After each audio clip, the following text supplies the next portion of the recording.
Hmm? Ah! You're listening to the Run for Your Lives podcast.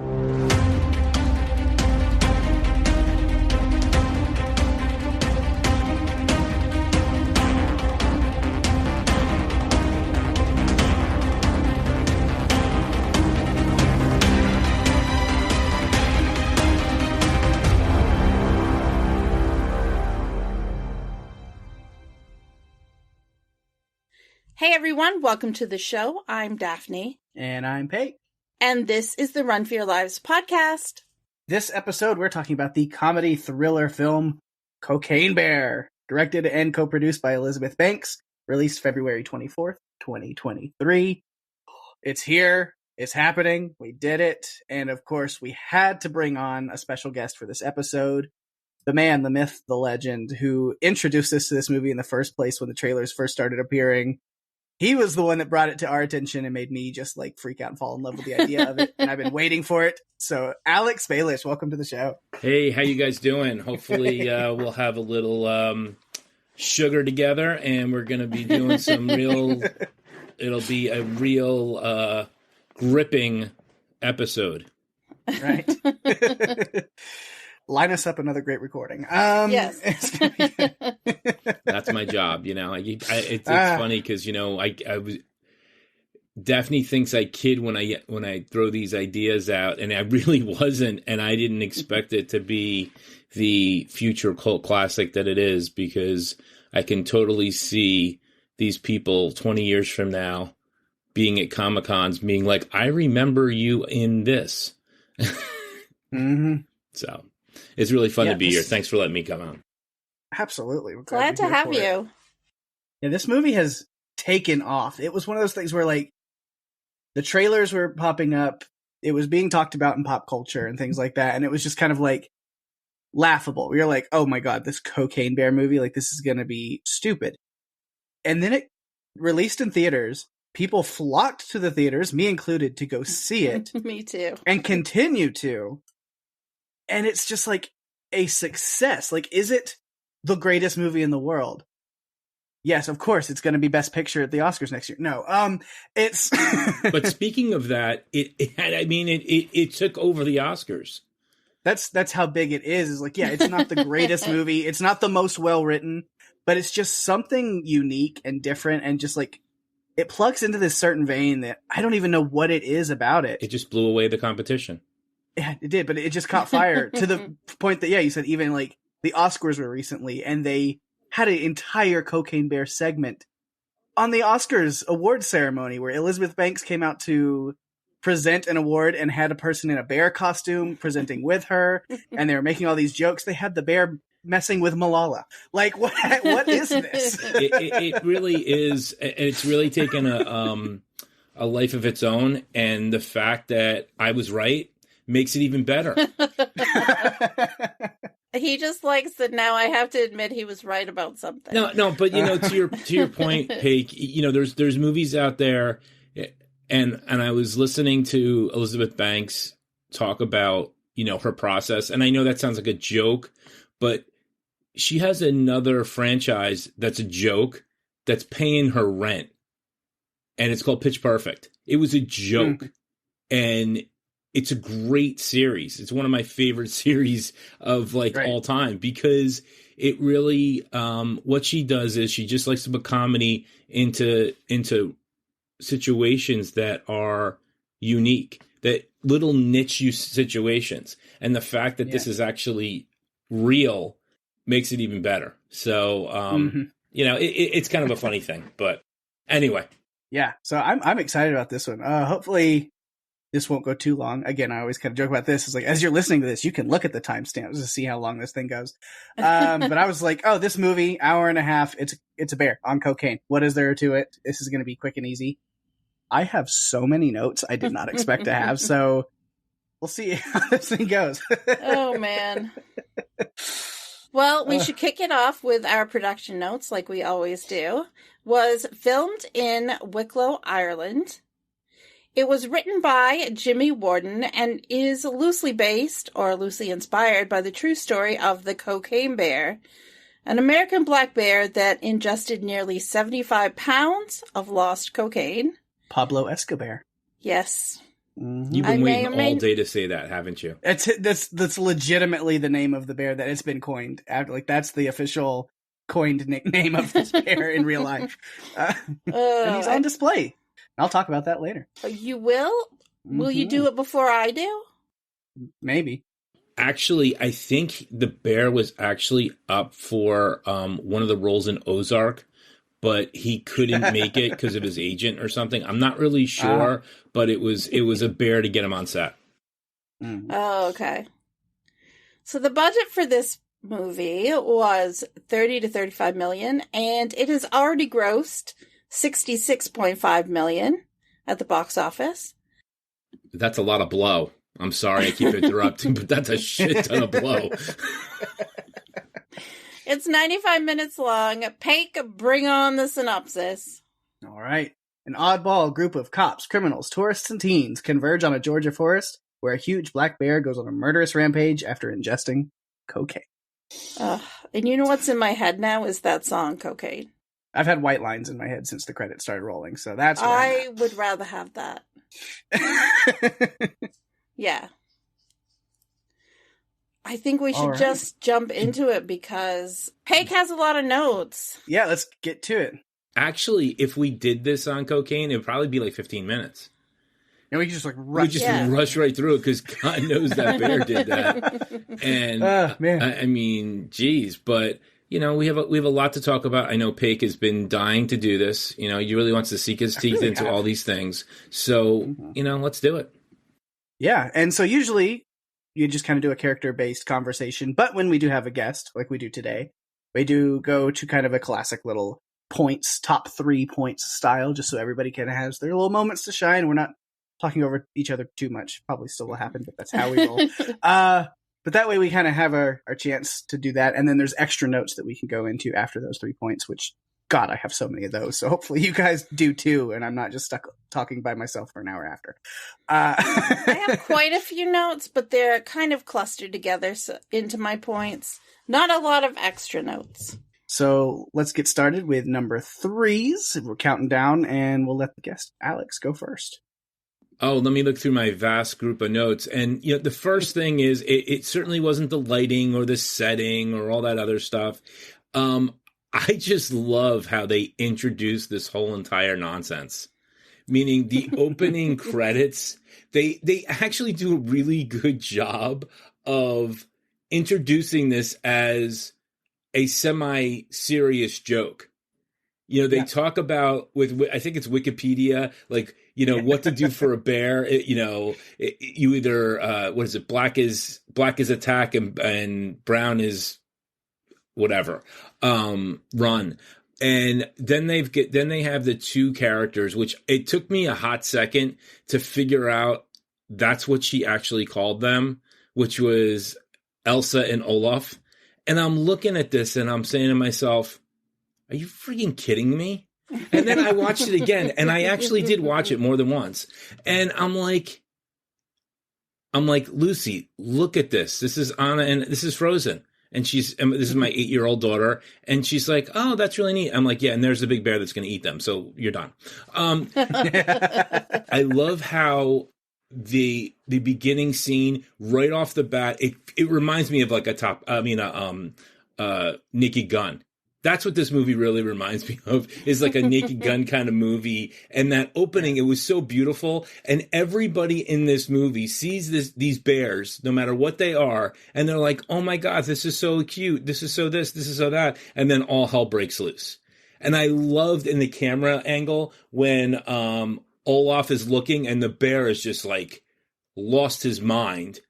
And then she looks at it and he's like hugging the tree like, oh, that's so cute. But he was still psychotic.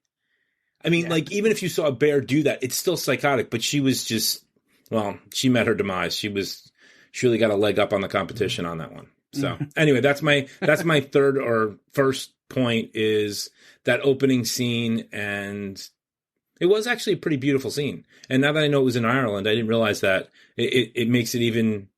It was, you know, it was really green. So that was my point. Awesome. Who's next? How do we want to do this? Well, I think I should go next because I may have points that you have, and Possibly. it'll be great if I got to steal your thunder. I've got plenty of notes to go around. Okay. Okay, so I want to talk a little bit about the music that was in this movie. Mm-hmm. Starting off with a freshly squeezed jam right there at the beginning. Yes, we did. So I grew up in the 80s, so the music in this movie I really connected with. We started right off with Jane by Jefferson Airplane, which was... Jefferson Starship. Was it? No, it was not Starship. It was not Starship yet. No, it wasn't Starship. I don't think Well, so. but they are. No. They Pake, are Pake, now. Pake, They are now. You're too young to you're wrong. Okay. That's how I would know. Listen, we got Yes. pants older than you, Pake. You're wrong. I know you're like all about the knowing the music and everything, but Starship and Starplane, two totally different bands, because this city wasn't built on rock and roll at that point.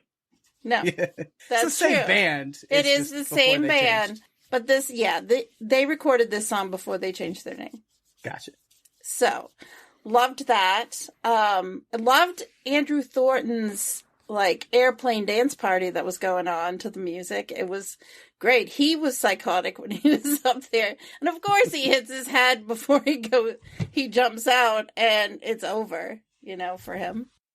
All followed up by a little bit later, David is getting his orders from Sid, and we hear Scandal's "The Warrior," which I admit I rocked out to that. I love that song. One of my favorites. Then two fantastic songs that are connected to some of my favorite parts of this movie, which have to do with the EMTs and the ambulance. Berlin's "No More Words" is playing when Beth and Tom pull up. Depeche Mode's "Just Can't Get Enough" is playing when the bear is chasing the ambulance as it's driving away. Some of the funniest moments. I just loved it. And then in the credits we get Pusha T did a remix of Melly Mel and Grandmaster Flash's "White Lines." It just was nostalgic for me. I love that music. Mm-hmm. I think Elizabeth Banks did a great job putting it together. Yeah. Absolutely. Right from the start, though, with Jane, I wasn't expecting it, so as Pake said, it was freshly squeezed. Yeah, the music was great. Again, a little before my time. I know these songs. I listened to these songs, but it wasn't something that I was super ingrained in. It's a little before. Like I said, but definitely know of them, and enough to have a lot of respect and admiration for it. To even the point where they show Dee Dee's bedroom, and I'm looking at the posters on her wall, and I was like, Depeche Mode, Billy Idol, Adam Ant, hell yes. Yes. This kid's got some great taste in music. Yeah, that was pretty funny how that worked out. But you know what? And I think, I don't know how many movies Elizabeth Banks has done now, directed, but you look at, she has free reign now. And I keep going back to, Pitch Perfect, which I know it sounds really stupid, but if there wasn't that movie, there wouldn't have been this movie. In this sense, the music is so good in it that they spent the extra money to get it. And I think that that's really important. And I think it's really, she pulls on the heartstrings of the audience. I mean, it's fan service. I mean, let's call it what it is. And everybody loves it. And that's why, you're rocking out to it. Those songs, Pake. And it just makes it's like a warm blanket on a crazy, kooky, explosion. And what you said made me think, I'm excited for whatever Elizabeth Banks does next, because this movie, like you said, the way that Pitch Perfect opened up the door for something like this to happen, this movie, I think, has given her, like you said, free reign to do any bonkers idea she has now, because she took a risk and it paid off, and people now have trust in what she's got as a vision. When I was watching it, I saw something on video, with her interviewed, and she said this, and this is pretty much every movie that she's made. It's a comedy set. Well, this case, it's a comedy set in a horror setting. Mm-hmm. I write comedies, but I write them in whatever, setting it's going to be. So I think that's her niche. She's good at it. I mean, yeah, Mm-hmm. it's not gonna win any Oscars. It's not gonna win any awards. But you know what? She's laughing all the way to the bank right now, and we are too. The Elizabeth Bank. Yeah. All right. So my first one, I'm talking. My points are definitely more, which I'm sure you guys will get into also, but just within the movie, most of my points are just quotes, maybe. But no. That's but not no, a surprise, Pake. But first, I want to talk about just the bear attack scenes, the horror, the gore, the violence, and the comedy within. So the first one Alex talked about a little bit there in his opening scene. It's the 80s, and we see Tormund Giantsbane on a hike in the Chattahoochee National Forest with his wife to be. He's got his brother's band all lined up to play the wedding. She's not into that, but doesn't matter because it all goes horrifically wrong when they encounter our favorite drug-addled Ursus. He's rubbing up on some trees, or she's rubbing up on some trees, having some, a good time. And then is interrupted by these Nordic travelers. So she has to kill poor Elsa. So, so much for their life, their wedding, their unborn child, Texas. It's all so sad. I wonder what you thought of that, about them naming it Texas as a Texan. Right. And so then we just, national weather, tornado warning, fun. And now we have the weather report. So, by Pake, Pake it's not Kansas anymore, so go in the basement, and who knows when it happens. This could be... I'm already you could go, set up somewhere where I'm good to go. go. From Texas to Oz in just one... I am gonna check my radar real quick, just to kind of make sure. This interlude will be sponsored by the weather. Right. Yes, still, if you don't like it, just wait 20 minutes, and you'll get... There's literally... Yes, this is 3 Thursdays in a row that I've had tornado. Well, this is the first time it's been a warning, which means there is a tornado. It's been seen. It's there. It exists. It's been watches before. So you guys going to be doing Twister tonight too? Instead of cow or be bear? No, we did that already.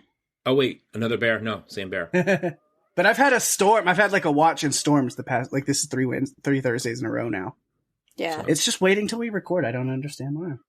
Anyway, where was I? Texas. Speaking about Texas, then we've got very Texas things going on. All right.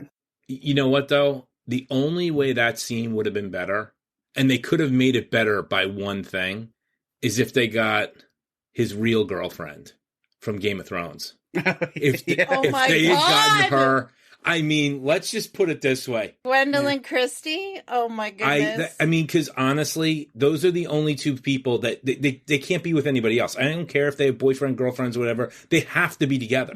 And if she had pulled that off, not that it wouldn't have made it good, because it's good. It would have been. It's not great. It would have been better than great. Just for that one scene. Yeah, just to see them together with her name being Elsa.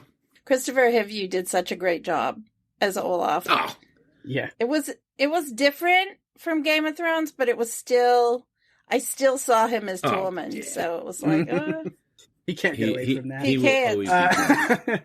Yeah. So then, of course, Bear continuing attacks. The next attack, really, if you would call it attack on the kids. Dee Dee kind of gets away and then dragged away to the cave, but she's fine.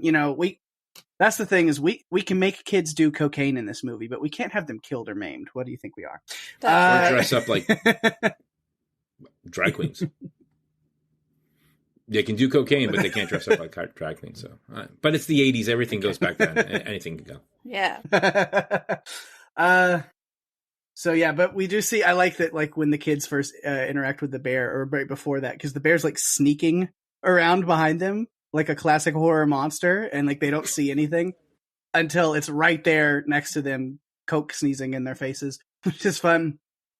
And then the next time with the bear, Sorry and the Rangers are there. I liked the kind of classic horror shot of Sorry, played by Kerry Russell there, against the tree, thinking, okay, it must be clear, and then bam, bear claw, and not the pastry.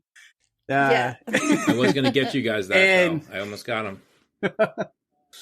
The bear smells Henry, and she's headed up the tree, and that's where we get our first like brutal death scene of the movie, where the bear then smells all of the cocaine that's on Peter, so changes course over to his tree, scales it quickly, and just eviscerates him with blood running down as he's hanging upside down, drops him right on his head, And then the bear does a line right off of his severed leg, for good measure. Speaking of that, did you guys realize that was Jesse Tyler Ferguson? I thought it was a different. Not on. I thought it was a different actor. Yeah, I had said that before. And I can't think of the guy's name, but that was a great. Butcher. Yeah, no, I didn't recognize him at all when I first saw it opening night in theaters. Did not know it was him until the credits hit, and then I was like, that was Jesse Tyler Ferguson. I was like, no way. Amazing what a little wig will do. Right. Yeah, I didn't recognize him at all the first time. It's funny. But let's see. Then the next one, of course, you mentioned the paramedics, which they barely escaped the cabin with the ranger in tow. Tom gets out by distracting the bear with his medic bag, which the bear thinks has cocaine in it. And then Beth is yelling for him to get in the back as she's driving away, which is not super helpful. But he does get in. She has to swerve to miss a tree. Which she doesn't even stop. A little foreshadowing to her fate. Right. She's just like driving faster. Get in! Well, slip. She takes... But yeah, that whole ambulance chase scene is... Hang on. Oh, those are alarms. Fun. Yeah, those are definitely tornado sirens. Awesome. I'm on a roll with podcasting. No tornadoes, please. I'm sure Daphne will edit things around this, but if people are wondering why I feel so disjointed trying to cover this, is I'm under a tornado warning right now, and the sirens keep going off, and I keep getting alerts on my phone. But you're supposed to be professional. I have to step outside and make sure there's not like a giant whirlwind of death coming right at me, so, getting distracted. We have to make sure that Pake doesn't actually physically have to run for his life. Well, or get blown away. Anyway, where was I? Yes, ambulance. So the ambulance scene was the most ridiculous and over-the-top gratuitous thing in all of the best ways. From everyone yelling at each other, to the bear leap, to Ranger Winters getting ejected out of the back and gruesomely becoming esteemed character actress Margot Martin dead, and Tom's snapped wrist, and death, to Beth hitting the tree and flying out the windshield. It was just beautiful, beautiful chaos. It was dysfunction to me. Like, Beth took time to buckle her in, but she couldn't bother to shut the doors. Right. Well, it's a good thing she didn't. Well, true. I mean, she kind of abandoned him, and Ranger Liz was saying, leave him behind. Right. Ranger Liz is a dick. Just leave him.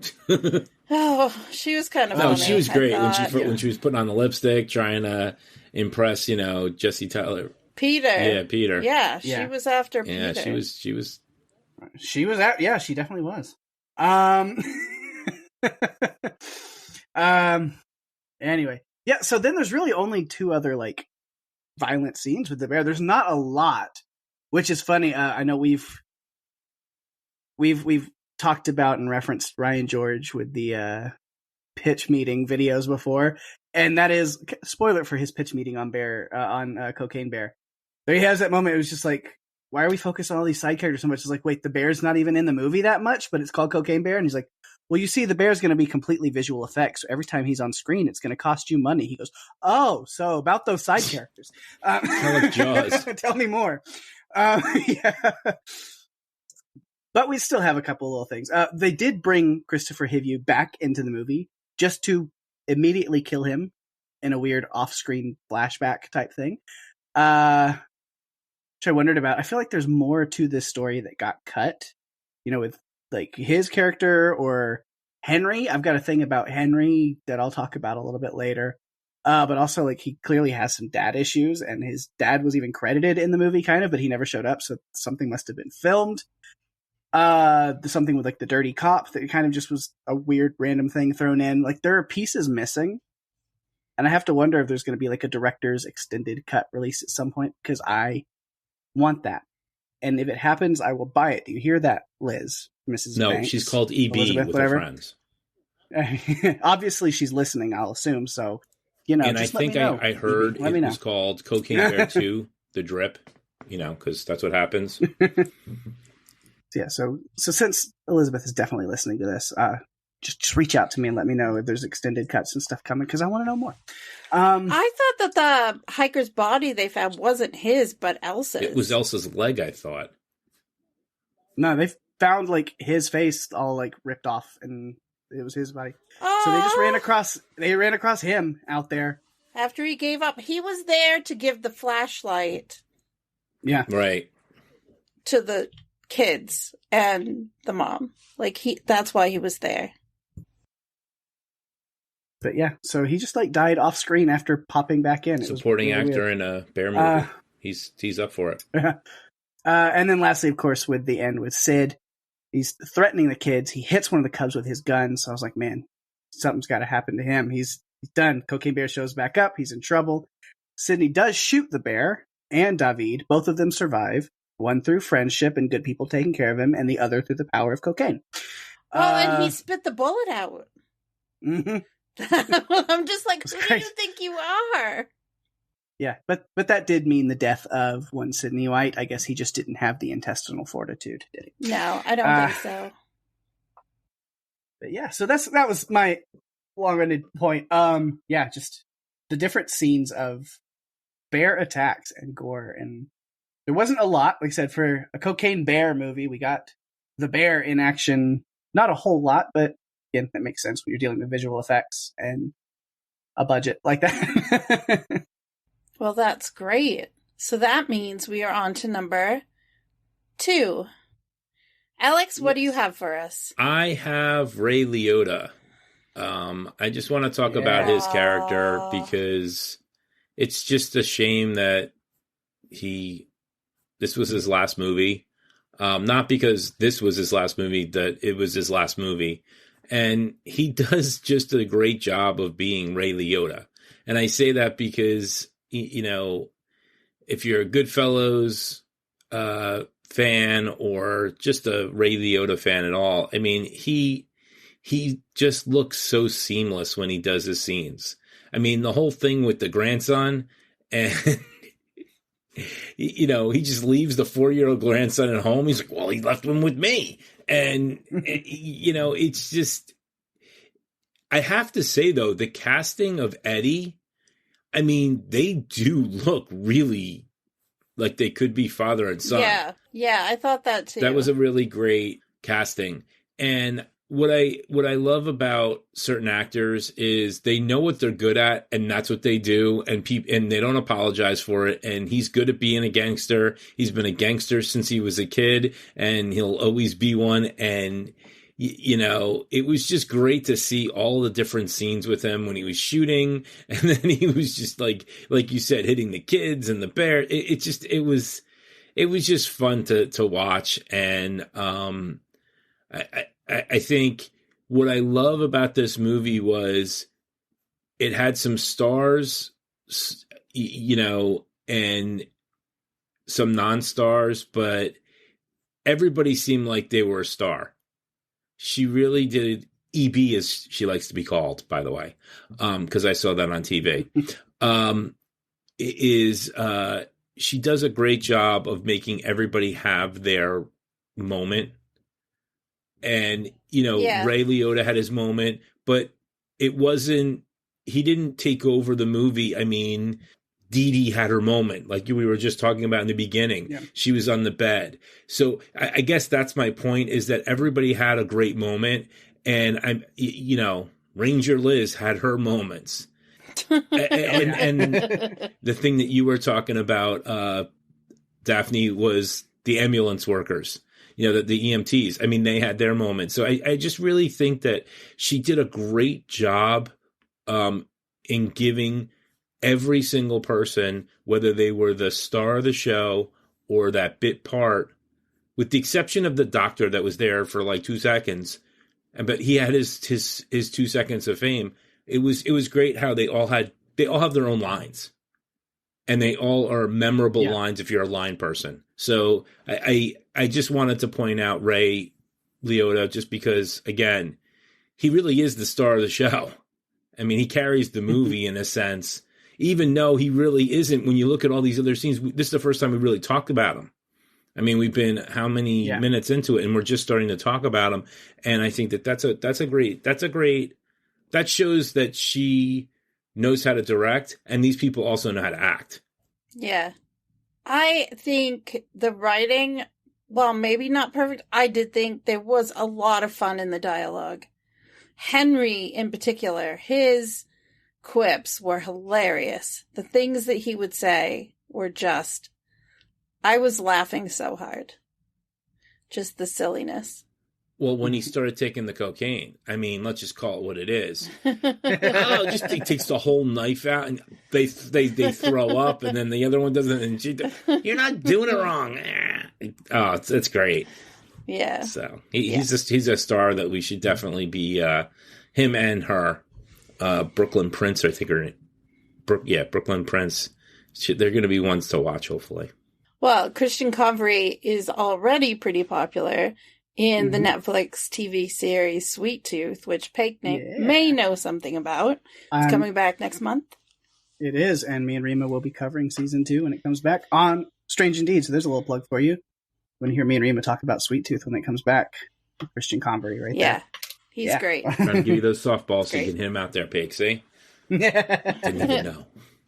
So my next point is I want to talk about fact versus fiction. It was based on a true event. In 1985, a corrupt Kentucky cop and drug smuggler named Andrew Thornton attempted to fly a smuggling run, dropping packages of cocaine over Georgia. He tried to escape with nearly 80 pounds of cocaine strapped to his body, which he didn't open his parachute, and it actually was too much weight to be carrying while jumping out of the plane. So he fell to his death in Knoxville, Tennessee, in a resident's driveway. It's crazy. You can't make it up. No, you can't. So, as far as the bear overdosing, the bear did overdose, and it would have been a very slow overdose. The bear's body was found 6 weeks later. It was examined, and the medical examiner found the stomach was filled with cocaine. It was a 175-pound bear. And yes, as the bear would have had a slow death, it was about 6 weeks later they found it. So the bear was taxidermied. It was previously owned by Waylon Jennings. It's now on display where, Pake? It is. Let's see, I have this. It is at the Kentucky for Kentucky souvenir store in Lexington, Kentucky. Yes. Yeah. It was auctioned off after Jennings' death for about $200. When the bear was found, it was found in northern Georgia, and it was found among 40 open plastic containers that had cocaine residue, so it had ingested quite a bit. The investigators searched the surrounding area and found more than 300 pounds of cocaine. The search lasted several months, and that's even though at the end of this movie it says the bags of cocaine were never recovered and are out there to this day. That's actually not true. The other thing that's not true is this bear did not go on some sort of psychotic rampage after getting high on cocaine. It actually just started dying. Its organs were affected. It's actually very sad. And Pablo Escobar is the name that was given. Yeah. See, I was going to say, it's on display at this souvenir store in Lexington.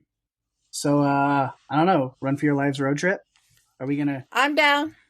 Can we add this bear to the Savo Lions as featured attractions? We can just go see things? Yeah. I feel like we'll make a map of, like, that area, and we'll just drive around. That sounds fun. I lived in Kentucky, and I'm really sad that I went to Lexington once or twice, but I didn't know that was there, obviously. And I'm kind of sad because, it could have been one of those things. Mammoth Cave is in Kentucky. We've got Fort Knox and the... Mammoth Cave, is that actually, like, someplace you'd have to go spelunking? I've been spelunking. And actually, the area that I went to was a Civil War jail. Because what they did was they put Union soldiers in there because they knew there was only one way to get out, and they only needed one soldier or two soldiers because they're going to come out. There's only one way to get out. But yeah, no. That sounds terrifying to someone with claustrophobia. But there are areas of Mammoth Cave that you don't have to spelunk, so to speak. Okay. But yeah, no, that's really kind of interesting. It's funny. I put in the chat, and you can put it in the show notes.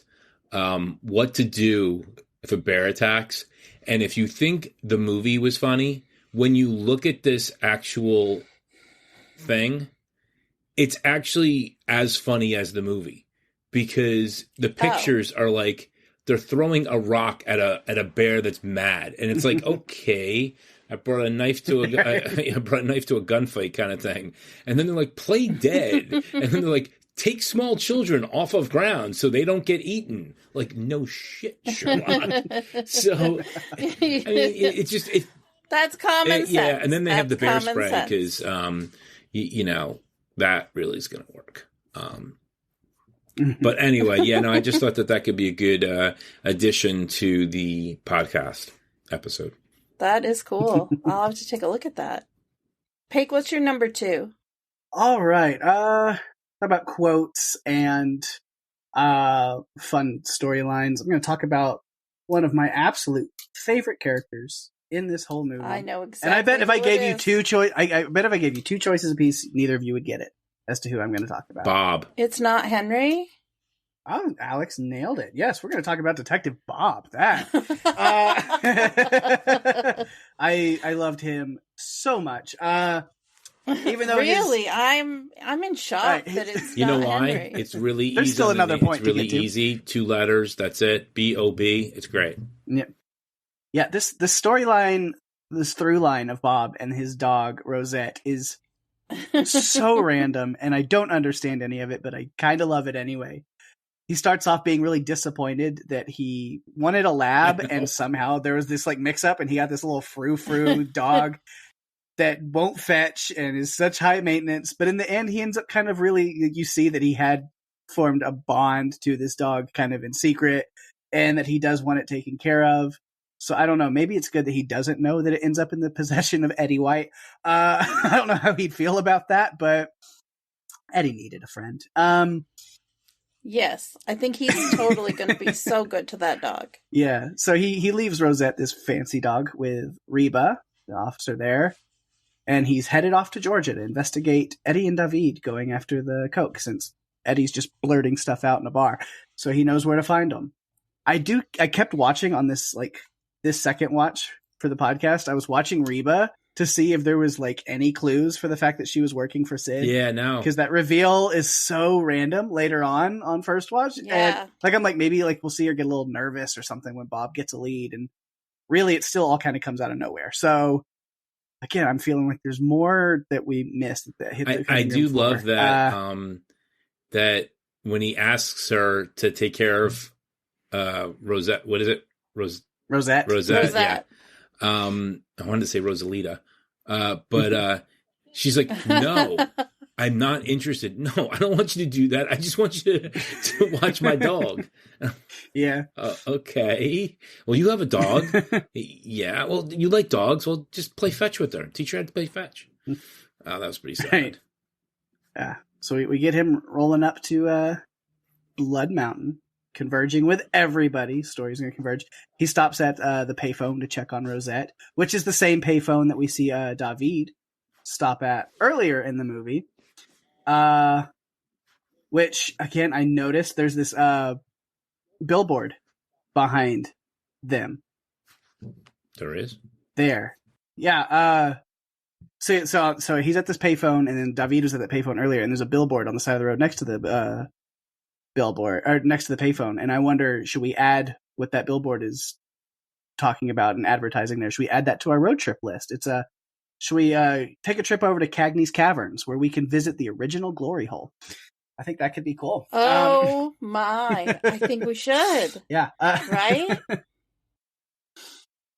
Absolutely. But yeah, Bob, he somehow manages to get to the gazebo first, before Stash gets Eddie and David there, and now he has the high ground. It's over, drug dealers. Except Sidney had also made his way to Blood Mountain to kind of Thanos this shit. Fine, I'll do it myself, right? But Bob freaking cracks me up. I don't know exactly how to define this kind of humor, but it is just definitely my favorite. It's that delivery where he's trying to get down off the gazebo, and he's just sitting there going, he can't. He can't get down. No. It's just the way he's like, and there's like so much focus on him just going, Finally, how'd you get up there? He goes, I jumped from that tree over there, but I hurt my hip a little. And it's just, I don't know what it is. It's that delivery that cracks me up so much. And then there's like those little things where, you know, the bear wakes up and it's kind of licking and grabbing all over Eddie, and David's like, should we shoot her? And he goes, no, let's see what kind of effect that has on him. You know, like, I want to see how this plays out. What I found funny was when he was dumping the coke, it was just hysterical on the gazebo. He's like, have at it, you know. And come get it, girl. Come get it. And they're just like dying, like, oh my God, that's thousands of dollars in the air. Yeah, and that's when Sydney shoots Bob, but then Bob lets the bear take the cocaine at the pavilion structure. You know, where's the cocaine? I gave it to the bear. Apex predator, high on cocaine, and you're going towards it. Dead north, my friend. Dead north. Apex Predator has come up before in another movie that we covered. But yeah, so unfortunately, he never gets to see Rosette again, and it's sad. But he wants to make sure Rosette is taken care of. You know, as he's dying, and the rest of the people are down there bickering about what to do next. He's focused on Rosette, which leads to another just great interaction with Sid going, "Who's Rosette?" And Reva goes, "The dog in my car." You left a dog in your car? And then Eddie cuts in with, "You left my son in St. Louis." I know, that was great. That was a great line. Sid is not a good person. He's just Sid not. Sid is great. He's the best. Nah. No, he isn't. He just wants his coke, and he just wants his money. He doesn't want to die.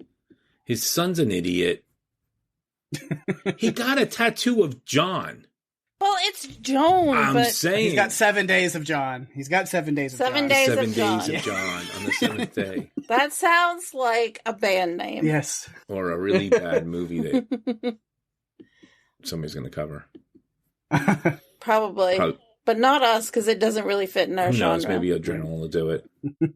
But yeah, so that's what I want to talk about. I just got to give some love to Detective Bob. Man, it's for such just kind of a side little story. He's so funny. Isaiah Whitlock is wonderful. If you have not seen The Wire, you definitely need to watch The Wire, because he plays Senator Clay Davis. Mm-hmm. And that character, yeah, I can't do it justice if I try to say some of the lines I know. So you just have to watch it. It's a great series. One of those shows that's on my wonderful eternal to get around to list. Yeah. Yes.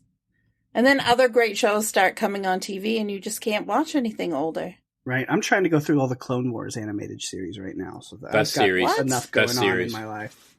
Yeah. That's a whole nother podcast. It's really the game changer for all of Star Wars universe. Yes. All right. Anyway, Alex. Yes. Last point. Number 1. Where we got? Wow. It seems like we just started. I got to give some love to one certain character. You know, he gets the shittiest end of the stick, and you know, it's sad. He gets stabbed. He gets shot. I mean, the poor guy, all he wants to do is be an honest drug dealer. And all he gets is, I mean, he is dealing with incompetence. And it's like, I feel so bad for him, because he beats the crap out of those guys in the bathroom, and then he gets stabbed.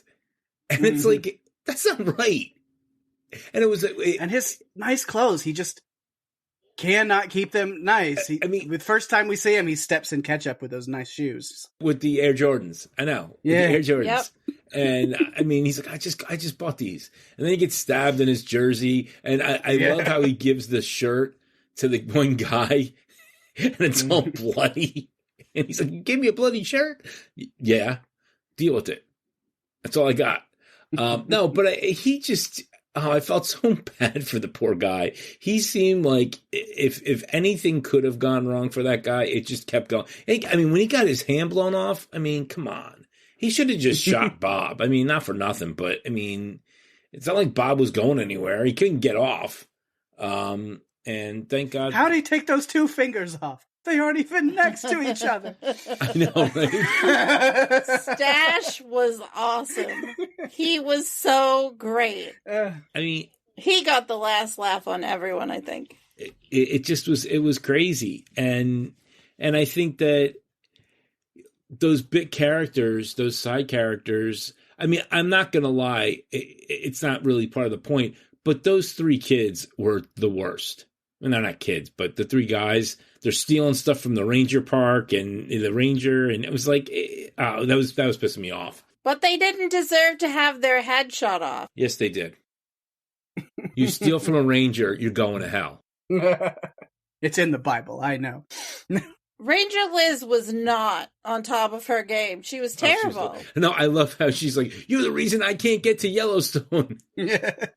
But hey, she can fire a gun. I mean, you got to give her credit. I mean, she did. Yeah, she just can't aim for shit. Well, we can't have everything.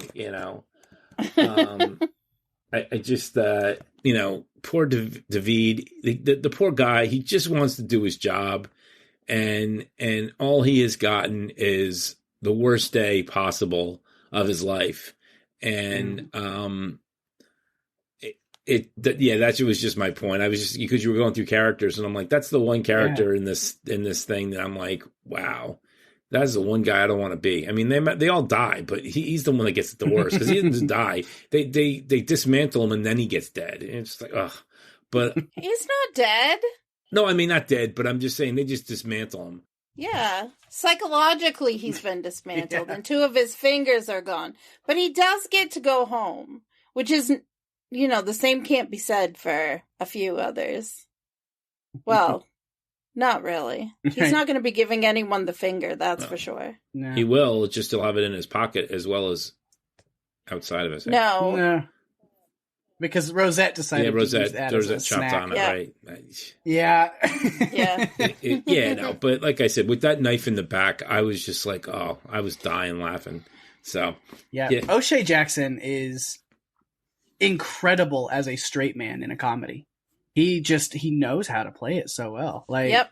Yeah, he's great with that, where he gets the laughs because he's the guy who's not there to be funny, that everything is happening to him and around him and not with him. And he's just, so yeah, I like seeing him in that role. He's really good with it.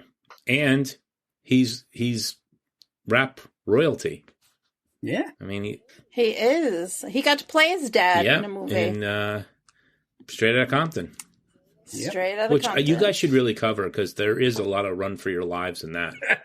I really think so. I mean, it is a great movie. But I don't know if it would fit. It's a great movie, but I don't think... I mean, they are running for their lives in a different way. We'd be better off to cover it maybe on It's Showtime. Cool. So that's all you got there. Give some love to David. I like it. Daphne, number 1. It goes to me, my last point. Well, in true Run for Your Lives fashion, except for one episode where I didn't go there, I am going to the Bay for this one. So, Weta Digital was responsible for the bear in this movie.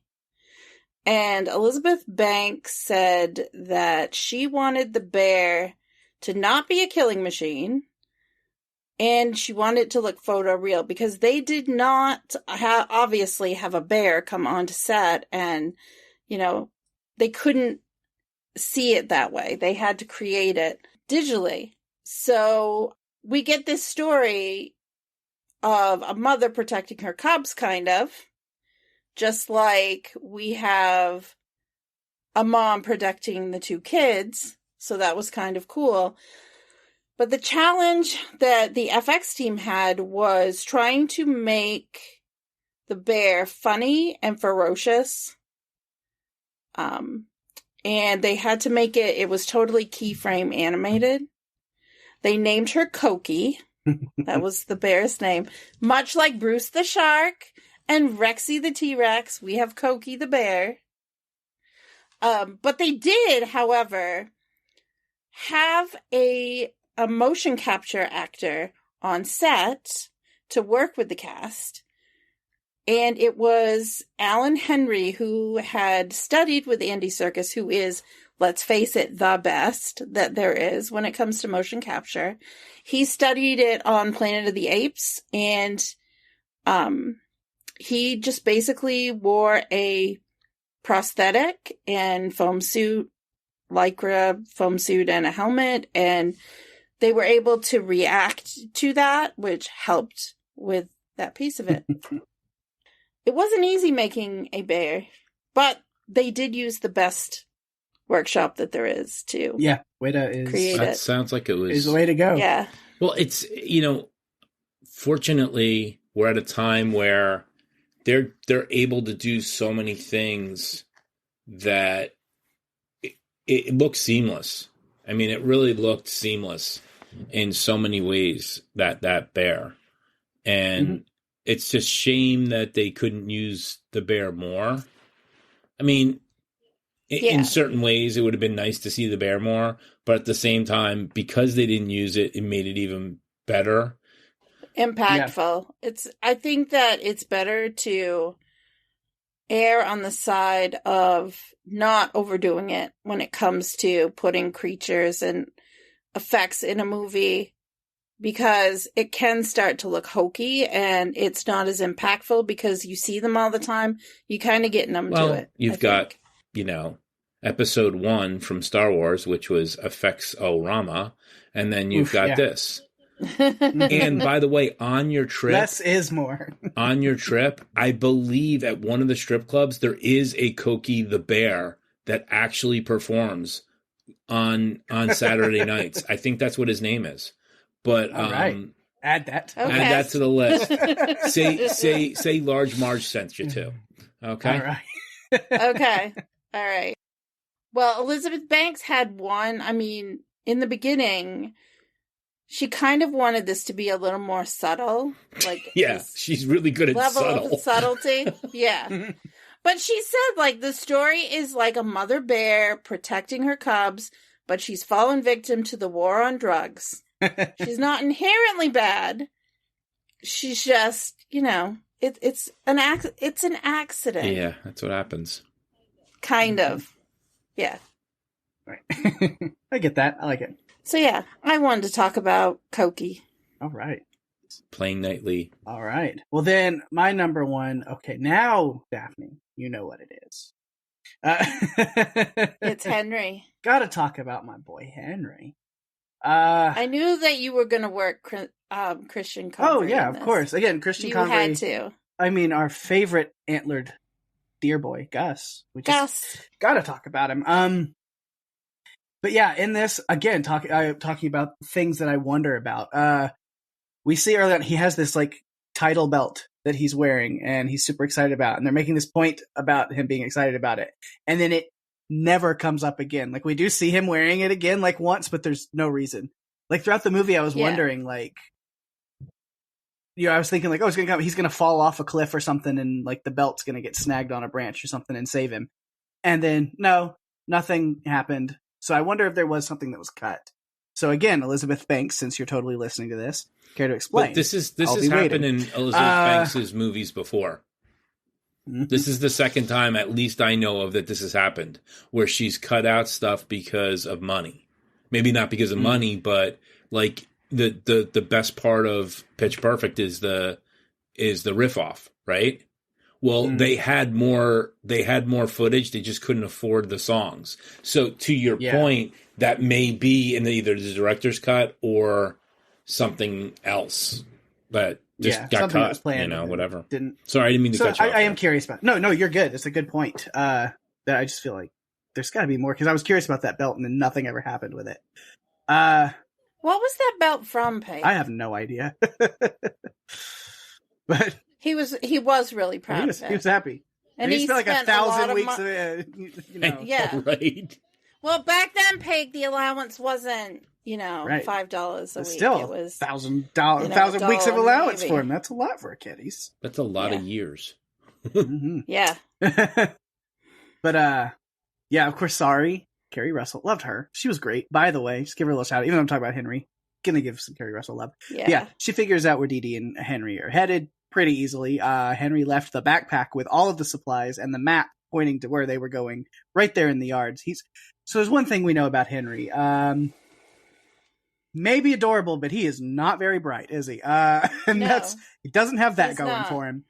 Not the smartest kid, but you know what? Since he's got so much street knowledge on cocaine, on account of him doing it all the time, Oh yeah. he knows that you can't do cocaine while shooting and exercising. It's a bad idea.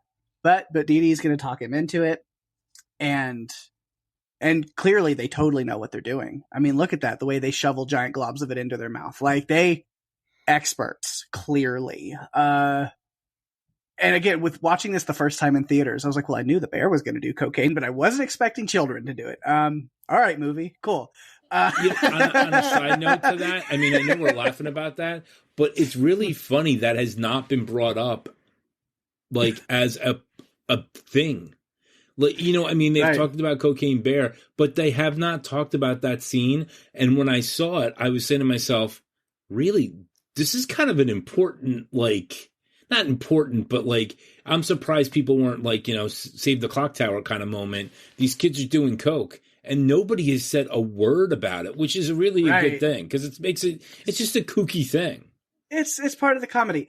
And, because it's even like a through line, because later on you have Henry asking, he's worried about what are the long-term side effects of cocaine? It's for the bear, for the bear. It's like, totally not me, for the bear. Or even at the end where he's Death. like, where they're talking about like, oh, we gotta go to rehab because we're totally certified cokeheads. Not like they're just joking about it. And it's funny, but like, it is such a weird thing you don't expect. Yeah. Man, Henry has the best lines in this movie. Absolutely. The He ones really that does. just crack me up. I love, of course, the stuff that makes the trailer. He's up in the tree, which that is very unsafe. You gotta come down. And he goes, well, there's a bear. It was fucked. I love that line. Or whenever Peter's up in the other tree, he goes, but you're safe. Bears can't climb trees. Of course they can. Then why are you up here? He looks at himself too. Peter's just like, what am I doing? Right? Or another one that was in the trailers, but still cracks me up, just to see this Canadian kid throwing on his best Southern accent. Did you hear him scream? He's so dead. I'd like to not remember that, but seems like the kind of thing that stays with a man forever. Man, so yeah, he's great. Of course, they run across old Tormund Giantsbane. I mean, Christopher Hiffiu, Olaf. And he leads them to the Devil Bear's cave, and Henry's more focused on eating his food. He's going to take his cornflakes right out of his backpack and just go to town on them. He's always hungry, and just, he never has a lunch. No. Which, again, I think there's more stuff that was cut out of the movie that I think was meant to be there. Because I do remember seeing there's like on IMDb, there is a credit, but it was like uncredited for Henry's dad. And they had a guy that was credited there as playing him. So I feel like they filmed scenes with him, and I think maybe they cut that out just to like, it was kind of unnecessary hardship. But I feel like, because there's things that Henry says where, oh, my dad doesn't care that I'm skipping school. It's like, it seems like his dad's kind of just like not very present. He's like, do you think my dad's ever done cocaine? He's like, your dad? Absolutely. And there's just like so many things that come up. Like, you're like, this kid's definitely got some like, his father is not the best father. And I think that there was maybe the belt had something to do with that. And then that stuff got cut. I just wonder, because he doesn't, he said my dad like forgets to like I never, forgets to pack my lunch. And there's these things that are like thrown into the script that you're like, oh, this kid kind of has a rough home life, but then they don't ever really explore it. So I do wonder what that stuff would be. Again, EB, hit me up. I know you're listening. And then main thing is, he's definitely got some dad issues, and he takes it out on Sid and my boy Henry. That last line that I have on him is just great. Hey, you did this. You're the reason all this is happening. And it's a good thing he's not like you, because you're a piece of crap person and a bad dad. I You love told that. him. Which Sydney looks at him and goes, who the fuck are you? And he goes, I'm Henry, and I am so fucking tired. Which, again, just because he has been on this, like, adrenaline rush of being high on cocaine this whole time, and he's finally starting to come down, and he realizes, God, I need a nap. Hell, at this point, we all needed it. Mm-hmm. Oh my God. I loved it even right at the beginning when they're getting ready to go out and he says to Dee Dee, "Why did I skip school? You're bossier than the teachers." Because she was just like telling him what to do and where they were going to go. And then later he was doing something. She asked him what he was doing when he was carving. He was carving the initials. He was carving the D plus H. He's got a thing for Dee Dee. He does. He does. And she asked him what he's doing. He said, marking our territory. And she thought that meant he was taking a shit. Yeah, I remember him saying that. I'm not shitting. I remember at the end, he's like, "Here comes the popo." Henry. Yeah. It just was like, it just sounded so random. I was like, you got to be kidding me. Yeah. I love it. And he acts all hilarious. He acts all tough, like he's done cocaine with some guy on the street. Yeah, the tough streets. Usually more powdery all the times that I've done. Yeah. And so she calls his bluff.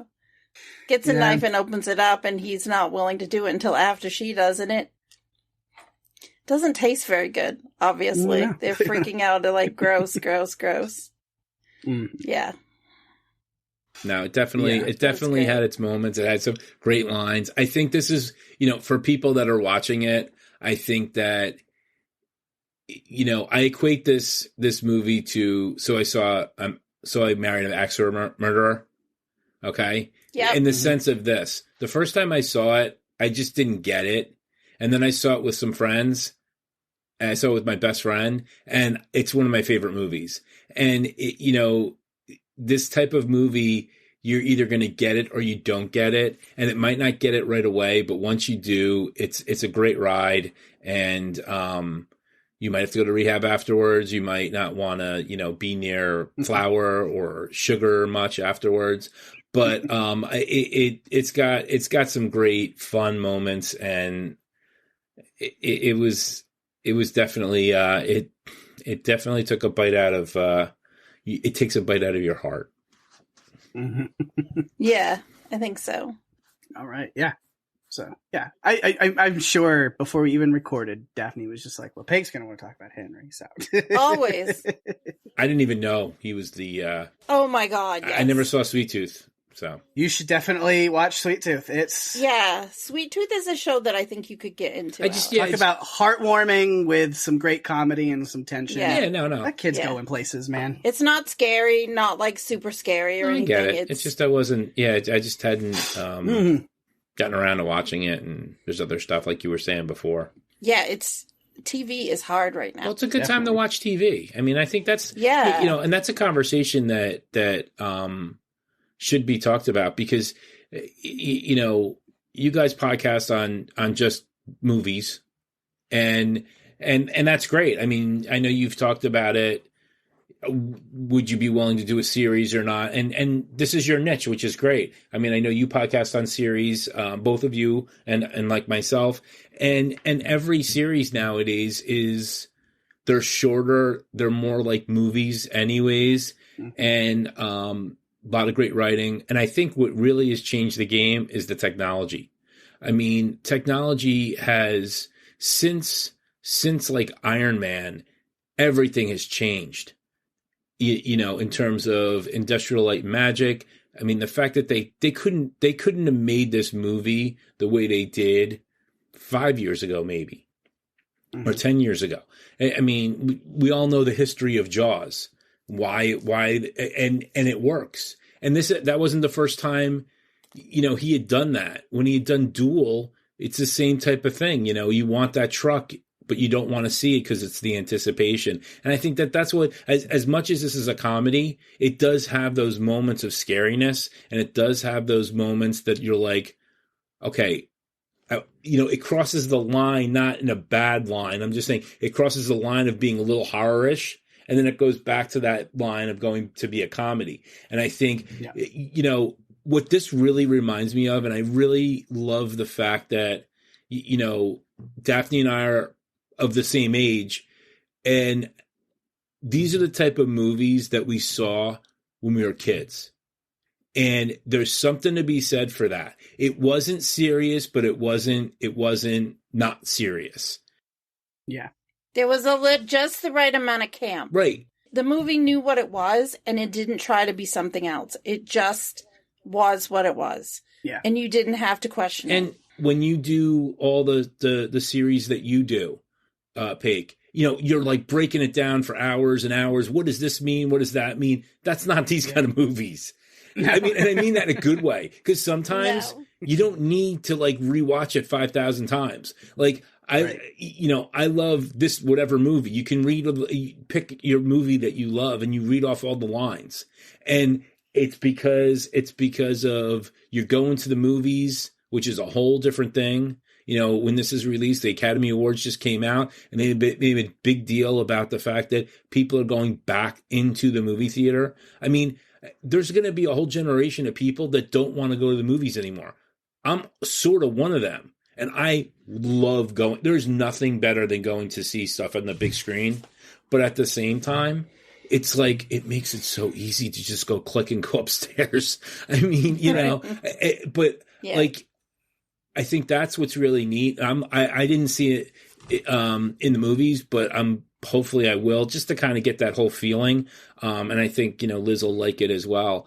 Yeah. I'm glad I experienced this movie in the theater. Yeah. It was something. I will tell you, the scene, well, we talked about it a little bit, but with Liz Winters, their esteemed character actress, Margot Martindale, where she shoots Ponytail in the back of the head.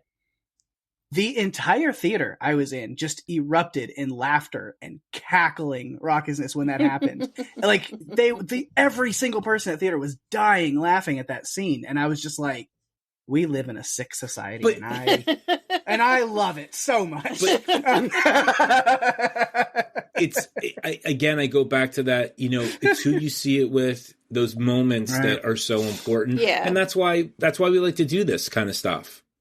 I mean, you know, it's just amazing. And they've poured a lot of money into her, and she's delivered. I mean, I keep going back to it, but look at the list of actors that are on this thing. We're not talking about like these small actors. Yeah. If you want to say that, what's her name? Carrie Russell? I mean, she's kind of a has-been in a certain way because she had her fame. Well, this could resurrect her career. I mean, Ray Liotta. Well, she had a mini Americans reunion on this because her husband played Andrew, who was throwing the cocaine out of the airplane, and she met him on The Americans, and Margot Martindale was also on The Americans, so they had a little mini reunion. And what I think Elizabeth EB, as we like to be called, like she likes to be called, with among friends, you know, she's doing a lot of the same things that Jimmy Lee Curtis's husband, Guest, is doing. Christopher Guest is doing. Yeah. She gets those people that do everything, and we just put them in different situations. Yeah, like Best in Show. Yeah, A Mighty Wind. I mean, and it had a very similar cast in each one. I'm really surprised there wasn't that Rick. Well, he was probably doing an MCU movie, but you know, there's probably a half a dozen people that you could have put in, like the guys from Role Models or something like that. You know, could have made a cameo or something. And who knows? There could be an awful sequel. I mean, a wonderful sequel that we get to cover. No, I don't want a sequel. I really don't. I want them to leave it alone. It didn't surprise me to find out that Lord and Miller were producers on this movie, because those guys are kings of wackiness. So it made sense when I saw that. Like I didn't catch that like before, and then watching it this time for the podcast and like the opening credits, and it was like produced by Christopher Lloyd. I was like, okay, yeah, no, that makes sense, 100%. Yeah, they would. Yeah. So we should move on to our notes, right? Yeah. Alex. Let you guys get any extra notes out of the way, and then... Yeah, before Peg takes off. I kind of was talking about the notes. I mean, you know, the only other notes that I was really going to say is I just think that they did a great job with setting the stages. I really thought all the scenes were good. And even the awkward pauses, because it seemed like there was a couple of awkward pauses where I really thought they were going to break the fourth wall. They were just going to look and just be like, what the fuck? I mean, Pig, let's be honest. If Henry had after he'd done the cocaine and been like, do you really think this is appropriate for a kid to do? You would have lost your shit. Oh yeah, I mean, yeah, I'm really kind of sad that they didn't. Who are you talking to? The people watching this at home now. Yeah, no, I mean, I think the dynamic with the kids were great. It was fun. But no, I know Pake has like 50 pages of notes, and we're going to be here till 3 in the morning. So I'm just going to let him do his. No, I get to go next. So. Ranger Liz had a name for the trio of boys, and I was trying to figure out what she called them, because it sounded like doucheheads and then dukeheads, but it's actually Duchamp. The Duchamps. Duchamps. Yeah. I loved that she calls them the pop-up punks and says that the pop-up punks pop up out of nowhere, meaning they're going to be out in the woods and just pop up. She's like, they're stabbing people. And that made me laugh. And that their names are just defining features about them. We have ponytail, stash, and vest. Yeah. Out of the 3, Stash was the only one. Stash, however, did have a really heartwarming line where he says, lizards are good listeners, but people are good at hearing. The philosopher Stash. I'm getting that tattooed. It. Oh, I need a hug after that. He was talking with Eddie about, Eddie lost his wife and was depressed and feeling, he's grieving. And Stash actually listened to him and talked to him. And I think that helped Eddie process through some of what he was feeling. And I thought that their little unique friendship was fun to watch. Especially when they figured out how the bear was a girl. It's basically because the bear was laying on top of Eddie. Yeah, that line, as funny as the line was, anatomically it was very confusing. I was confused as well. Because Eddie basically says, because its vagina is on my ear. And I'm thinking, well, that might have been true if it was laying around the other way, but the way it was laying...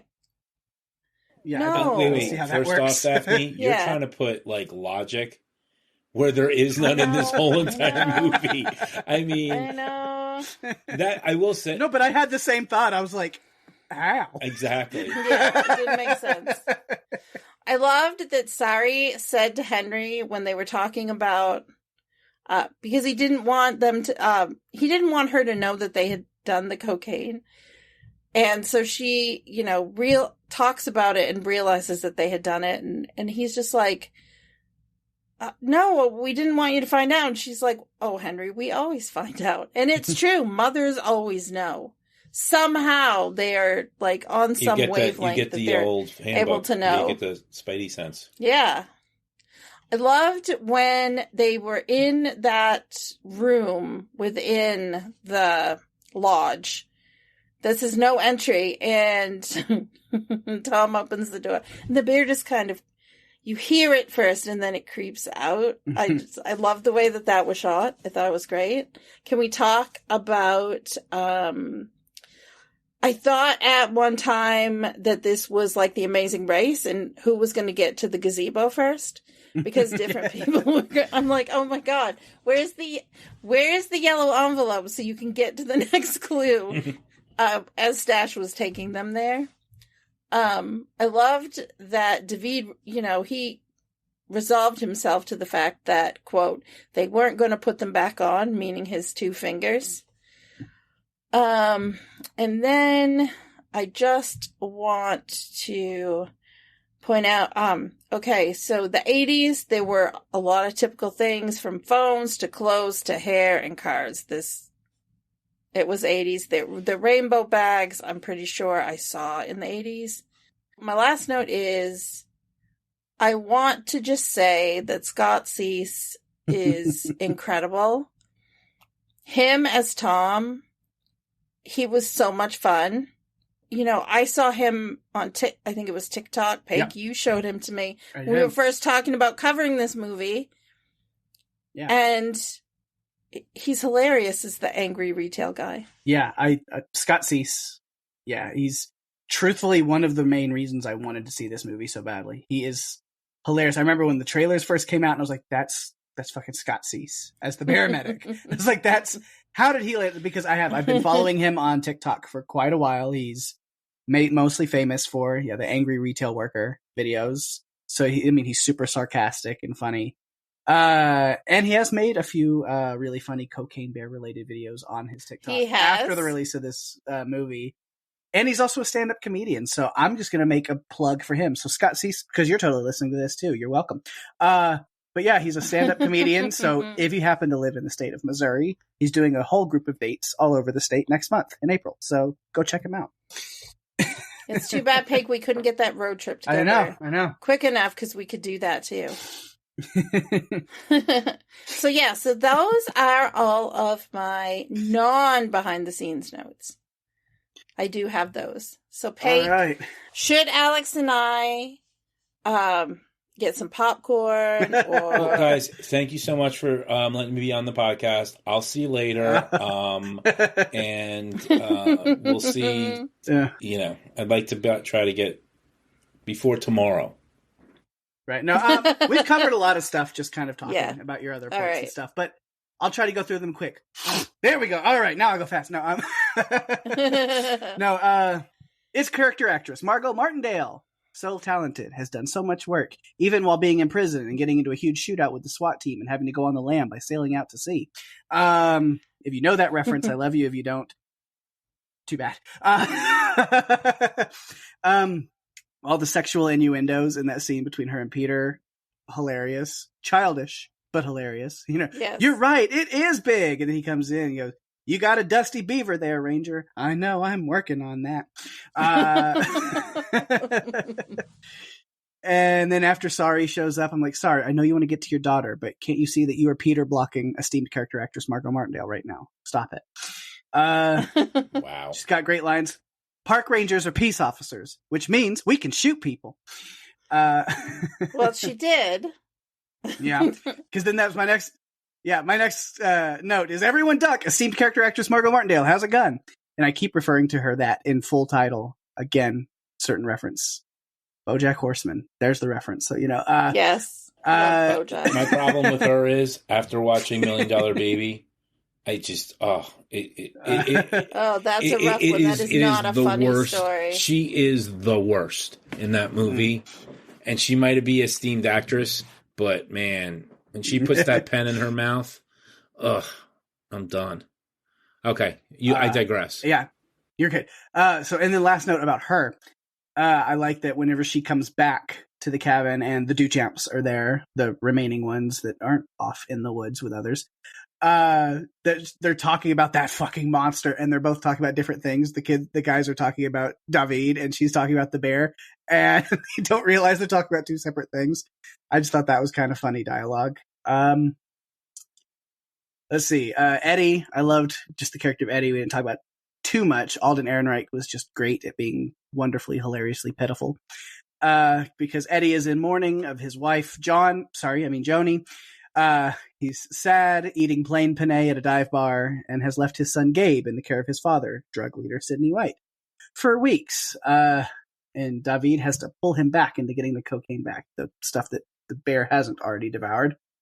I loved the lizards are good listeners line, which you mentioned. Let's see. Yeah, the falling asleep on top of him. And then, of course, again, it's from the trailer, but I just love the delivery of the line anyway when they run back into Sydney. "The bear, it did fucking cocaine. A bear did cocaine. Fuck this. Seriously, fuck this entire journey." Great delivery. Let's see, other random notes. Again, try to go through them. A lot of the true events we've talked about. Kentucky for Kentucky. Add it to the list. Go see the bear. Wikipedia, you mentioned. Lord Miller. See, I like that they have actual drug PSAs and news footage from the real event. played there Yeah. for a little bit. They That did was a fun. really good job of the backstory. Nancy Reagan Yeah. and Pee Wee Herman. I mean, And the egg Yep. in the frying pan. Yes. Oh my god, Classic. that is a slice of So life classic. that you either know it or you don't. And yeah, that's why we are the greatest generation, because we survived all that. Right. yes, we did. Dee Dee's main goal was to go paint the waterfall, whatever that really means. Actually, wait, that actually does have it was part of the storyline. Yeah. Yeah, Like, that's why they were headed that direction. They had to paint. But I'm just like, what does she paint? Like, I guess the rocks, around it. Yeah, just paint the rocks But- behind and make it all nice. That was like her main goal. yeah. It could be another reference to drugs. Who knows?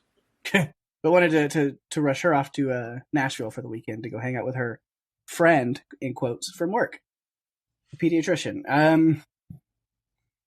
Let's see. Yeah, we talked about the Duchamps. Jesse Tyler Ferguson I had a note about, being like, did not recognize him.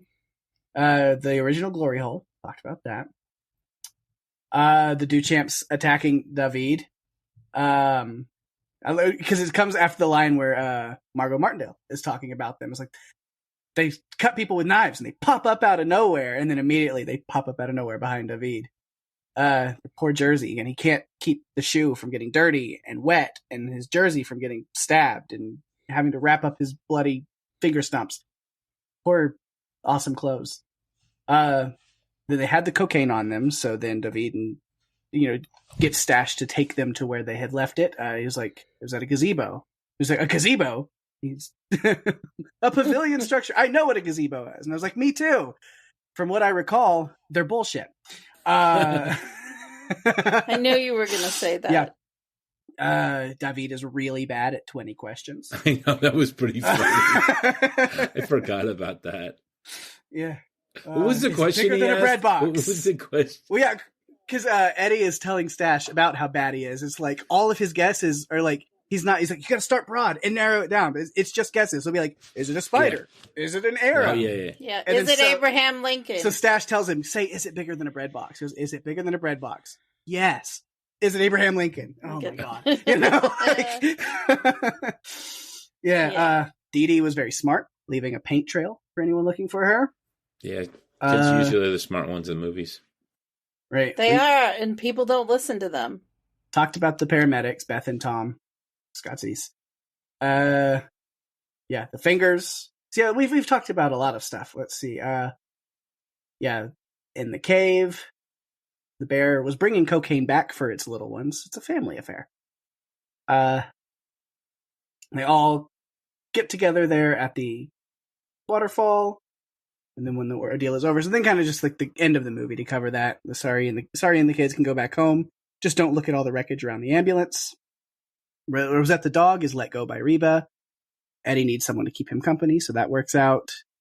Ends up going with him. David gets patched up by Sorry, and he's glad that Rosette is not on cocaine. Yes. And then there are post-credit scenes. Yes. We get Stash hitching a ride to New York City. He has a bag of cocaine with him, and he decides to not leave it in the back with the goats or the sheep, whatever back there. Yeah, he has learned his lesson. We don't need the sequel to be Cocaine Sheep. And then... No. Yeah, and then we get Eddie getting back home to Gabe, and Rosette is snacking on David's fingers. And then at the very end of the credits is just a little sound over of the bear doing more cocaine, because why not? One thing I forgot to mention is I loved when Sydney threw the gun, or the gun ended up with Sorry, and she just cocked it back and was ready. Yeah, she was ready. Mm-hmm. She was Henry's favorite person in the whole world at that moment. Yes. The look on his face. Oh my God, you're badass. I'm taking the children home. And that she did. The end. Mm-hmm. So yeah. So again, we covered a lot of my extra notes while just kind of talking about And you know what's great? points. During that whole thing, I ordered Uber Eats and it just came. Nice. It only took 30 minutes. All okay, right. so I think we're ready for behind the scenes, right? Yeah. What you got? Okay. So, Cocaine Bear was the working title. The producers released it under the name because they couldn't think of anything else. One of Banks' biggest conditions for directing was that the name Cocaine Bear remained. We talked about Scott Cease. No real bears were used in the making. Some of the filming locations are in the same region where the Vikings TV show was filmed. Oh my goodness, I loved that show. I have a few episodes left to watch, and I'm just kind of savoring them because it's over. So one way to tell that the filming location is not Georgia or the Chattahoochee National Park is the absence of pine trees. And I stand corrected, Pake, because the film opens with Jane, and it is by Jefferson Starship, not Ba-bam! Elizabeth Banks starred in Wet Hot American Summer, and that is how that movie started out. Yes, so maybe she was going back to that. Kerry Russell signed on for this film after learning Margot Martindale was also starring in it. The prospect of working with her in Ireland was too good to pass up.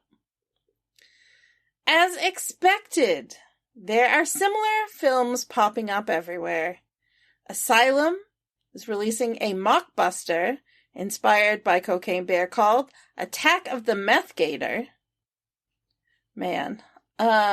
The studio Wild Eye Releasing has a movie based on 3.2 tons of cocaine that was found in the Pacific Ocean, and they're calling it, oh my god, Cocaine Shark. Wow.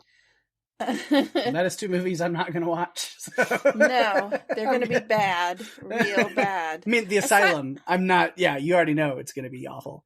Yeah, Asylum does this. When a movie is really popular, they try to make a knockoff, basically. Snakes on a Train. Mm-hmm. Yeah, not watched it. No need. And finally, as Alex talked about earlier, this was Ray Liotta's final completed film before he passed away. It is dedicated to Ray Liotta, who died a week after he had re-recorded some lines in post-production. He had a blast filming this movie and felt very connected to the shooting location in Ireland due to discovering he was of Irish descent shortly before shooting. And when he came in to record the post-production lines in the film's production, he gave praise to the CGI used for the bear. Well, it's kind of funny that he is Irish because in Goodfellas, he was Irish. And that's why he wasn't made. Which has really nothing to do with either one, but I just thought it was kind of... It's interesting. Yeah, it's just one of those wacky coincidences. Yeah. So I feel like we did it. Covered it. We blew did. it out of the water. Did. Cocaine Bear. I've been looking forward to this one. Yeah, me too. This has been one that, we were waiting and hoping. In my master plan, I was hoping that we could get it in season 5. If not, I was planning for us to start season 6 with it. So I'm just really glad that we get to squeeze it into season 5 of Run for Your Lives. It was a lot of fun. And thanks again, Alex, for coming on and talking about it with us. Thank you. I finally get to go on to Run for Your Lives. It's amazing. Yeah. We might have you on for feedback. Again, feedback is kind of a weird situation, so it's always a toss-up whether we can get people on or off. But it's up to you. If you can, we'd love to have you. But if not, or even if you can, either way, I'll go ahead and give you this time right now to go ahead and pitch yourself a little bit. Go ahead and promote. Yeah. Where else can people hear you? What are the things you got going on? So, as you guys know, we had just finished the Cast of Us after show, and I just found out that we're going to be doing the Yellow Jackets after show. So, right after Yellow Jackets, we're going to be doing a live reaction show with some guests from Podcastica. So that's going to be really exciting. And in the middle of that, the show that I mainly cover, which is From, is starting up season 2, and Lizzie and I will be doing that. So I'm really excited about that because we got a whole bunch of new characters, and we've been doing a whole bunch of interviews with the cast, and it's going to be awesome. If you haven't seen the show, It's if you like Lost and you like creepy stuff and you like cocaine bears and you like whatever, it's great. Basically, the premise of the show is during the day, everything is great. People can't leave the town, but at night, monsters come out and they walk really slow and they eat really fast.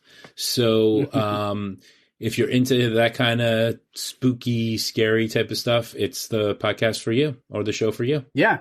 That show, I'm super excited for it to come back, and especially to listen to your coverage. Again, what You're is the from one person podcast. Dude, it's you guys, cover it really great. It's a great show, and then the interviews and stuff have been awesome. I admire, because me and Daphne have talked. We'd like to do more interviews on this show, and I got to take some notes from you, just the gumption of just getting out there and getting into contact with people, because you've done an incredible job with I'm going to tell you right now, it's a lot of fun. And the first one that we did, we had the time wrong because we didn't realize there's Atlantic time as opposed to Eastern Standard Time. So we were an hour off. And I say that because the person that we interviewed, Elizabeth Saunders, she could not have been any nicer. And the actors are amazing. And they just want to get their product out there. And it's one of these shows. I know you cover a lot of big movies, and I know you covered Yellow Jackets, which is Showtime, and I know you do all sorts of stuff on Netflix. This particular show was on a channel called Epix, which just got bought out. And not a lot of people, it wasn't even released in Canada where it was filming until almost 6 to 8 months after it was released in America. So it's been Where's season 2 going to be airing? We're going to start our coverage. It drops on the 23rd of April. So we will be doing a podcast and feedback. But like I said, we have all of our returning actors coming back, the ones that we did interviews for. And then we have the main character, Smiley, who's one of the, not main character, but he's the main monster. He's kind of so creepy. He's a creepy guy, but this guy Jamie is a blast. And as much fun as I had here, and as much fun as you had talking about Cocaine Bears, Pake, I had just as much fun talking to him. And all the cast has been absolutely amazing. So we're really blessed, and we're really looking forward. We're going to probably be doing a contest for a couple of prizes that we got from the studio. So that's something to look forward to. Nice. Yeah, definitely. That's I know awesome. I'll be checking it out for sure. Alex, what's the name of the network that it's going to be on now? Because Epix got bought out, so is it a different network? Okay, so Epix got bought out, and it's under MGM Plus. Okay. But like you said, it was on Epix, and now it's on MGM Plus. And if you check them out on their Facebook, Instagram, all that, you're going to see Harold Perrineau promoting it. I mean, he's the star. And if you like The Walking Dead, which I know a lot of listeners here, it's got that same type of family feel. The actors feel that way off screen, and they feel that same way on screen. So give it a look and see what you think. And I think for anybody who wants to catch up on season 1 of From, I think it is all on Amazon Prime right now as well. So I believe so. And it's been renewed for season 3 already. Nice. So if you're getting invested, Now's the time. You can feel comfortable knowing that there will be a season 3, and you can really engross yourself in it. So, it'll be fun. And thanks for that. I'm excited for it. But unfortunately, there's another show that's just as creepy coming out that the person to my right or left of me in the video is doing, and I think everybody's pretty pumped up about Yellow Jackets. And I saw the trailers, and Daphne, it's going to be a wild ride. I can't even wait. And I'm really appreciative that you're letting me do the after show, because everybody was clamoring to try to get on to the podcast, and now I don't have to get on the podcast, so I can do my own thing. Yeah, and I'll make sure to plug that again really well, that Yellow Jackets listeners, not just the podcast, the Yellow Jackets WTF, but if you're watching as the episodes air on Showtime, then immediately after they're done airing, go over to the Podcastica YouTube channel, and you can catch Alex and other guests talking about the episodes right after the air in the live reaction show. What's really nice is, and this is what I love, is if you do go on, it's not just a conversation with just the three of us. You can have a part in it. You can ask questions. Mm-hmm. It's a total conversation. It's really interactive. I've gone on after. I'm looking forward to this season and breaking it down. There's so much to talk about, and recording podcast about TV show is different than doing a movie podcast. Right. And for sure. Pake had been doing it for a while anyway. I really got to understand what he does when he's getting ready for a TV show podcast, because it's different, the research that you have to do. We're having fun, and that's what it's about. And absolutely. Yeah. So on that note, that's where you can find me for Podcastica stuff. Awesome. Man, speaking of people reaching out for feedback and things, there's our feedback phone. It's the feedback phone going off, so maybe we can see what other people think about a Cocaine Bear. Let me answer that. Get that. See what we got. All right, we do have some feedback this week for Cocaine Bear. All right, I'll take this first one. Always coming through for us. Tony says, I thought I would hate this, and I quite enjoyed it. It even had a couple of jump scares, and I laughed out loud more than once. I probably wouldn't watch it ever again, but if you're in the mood for something ridiculous, this is the one. And this GIF is my favorite scene, and she posted a GIF of the bear falling on top of Eddie, passing out. It was so funny. Yes. I still don't quite know how he realized that was the vagina on his ear. Again, anatomically, that whole... I don't know how that works. No. That's not... Me either. So our next one is from Steve Barr. He said, I found it enjoyable, but it could have been twice as crazy, gory, etc. The use of inexperienced actors mixed in with the experienced ones dragged down the film a bit. I can see that. I get it. Yeah. I enjoyed it, though. But I still loved Scott Cease, and you're not going to talk me out of it. Yeah, he needs to do more. Scott, if you're listening, I know you totally are. You're a huge fan. I'm just going to make assumptions and pretend they're real. Then do more movies. Okay. All right. Oh, I'm so happy I get this one, because we have some feedback from Jerry, my brother in pun arms. I think it's time for... I need to go take a lunch break or a coffee break or some sort of break while you read this one. Yes. So he says, what can I say about the quarter ton of madness that is Cocaine Bear? There were a couple of sequences I couldn't bear to watch. The ambulance and opening sequence. Geez, Olaf, if you wanted to break up with Elsa, you could have just told her to let it go. Just glad the other people that were able to get away didn't have to walk barefoot and were able to get as far as possible away from the coked up animal. I was hoping that an alternate title for this movie would have been The Bear Witch Project. Looking forward to the next movie. Oh, and I forgot about The Ghost in the Darkness. I call that movie Civil Engineer Saves the Day, as we often do. Thank you, Jerry, for your puntastic feedback. We really appreciate it. We have one more bit of feedback. We actually have a voicemail from our good friend Mark, which we may have mentioned last week. He covered this movie on his own podcast, Adrenaline Cinema. So let's go ahead and hear what Mark has to say about Cocaine Bear. Hey, Daphne and Pake, or Alex too. Probably Alex is there. I'm not sure if Pake's there. Still here. But this is Mark, and I just wanted to give my little bit of feedback about Cocaine Bear that came out in 2023 that you guys are covering. I actually covered this on my podcast, Adrenaline Cinema podcast, with my friend Rob, and it was kind of last minute too, because literally I just watched it like that Saturday, the weekend it came out, at a matinee. I only paid $9, which was pretty funny too. But the fact that I had the whole theater to myself to actually go see it and take notes for it, but there are certain things that I probably missed too, because I didn't wait for streaming. I just wanted to get like a first response look and have fun with it, and just have fun with it. But I'm waiting for what your guys' thoughts are. There are certain things that came up in the movie that I couldn't get information on. I'm hoping that you guys do by listening to your podcast because, sometimes we don't get all the information. The belt that Henry is wearing, it looks like a WWE belt that he's wearing. Little Sweet Tooth himself is walking around throughout the whole movie with this like WWE style belt. Might look like the early 80s or mid 80s heavyweight championship belt, or it could have been the intercontinental belt because it had kind of like green.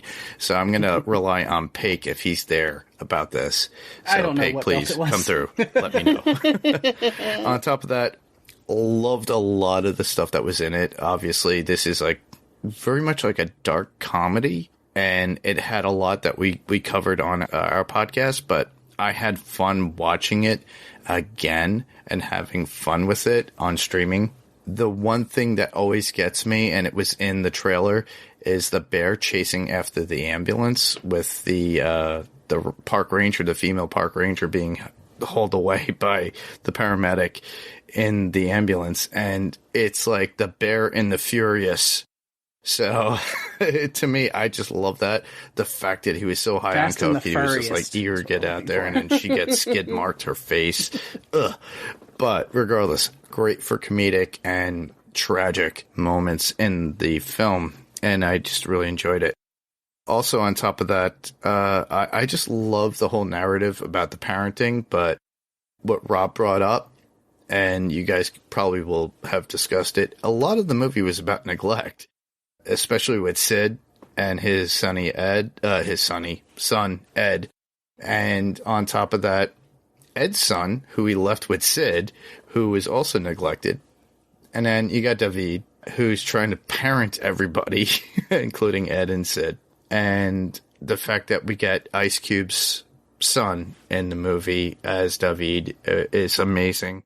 The gimmicks and gags I just loved, and that's really all I wanted to say. I just want to hear your take on this, and I'm sure you guys are going to bring it, and you're going to give a lot more than what I had, because literally I just basically handed it off to another podcast that actually does it. Disgraceland actually has something that is regarding the bear and the original origins of the bear itself, but I'm sure Daphne, with her investigative way of finding out things, is going to go through it and be a little bit more specific than I was. I got some references and information, but I didn't want to go like 3 hours into the film or like talking about the film. So I look forward to what you guys have to give, because honestly, I really did enjoy this film. It was fun. It's something I will definitely watch again. It gave me the feels of Lake Placid, which you guys have also covered, and Howard Dark and Grimacing, but it also gave me the same feel of another movie that was adapted from a real tragic story, which was called Pain and Gain, and that had The Rock and Mark Wahlberg and the Falcon himself from Marvel. So, just to mention that. But the thing is that I really did enjoy this for what it was. It had all the proper gags as far as like a horror movie, as well as the narrative and everything of what's going on as far as parenting, neglect, all that good stuff. No, not so good stuff, actually, if you think about it.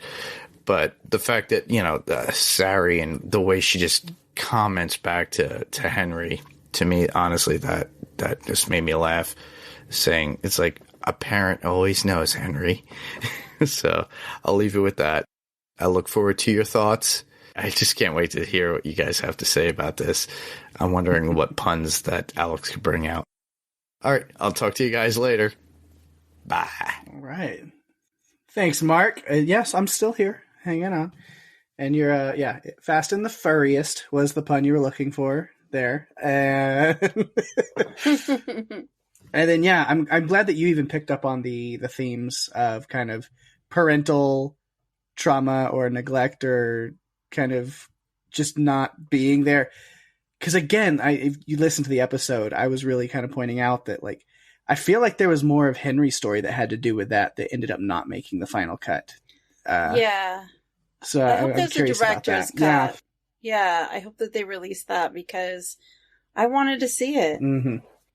You know, we're missing a little chunk of the story that might have helped make a little sense. They're saving all that for the sequel. We just get Cocaine Henry. That's the sequel. We just learn all about him.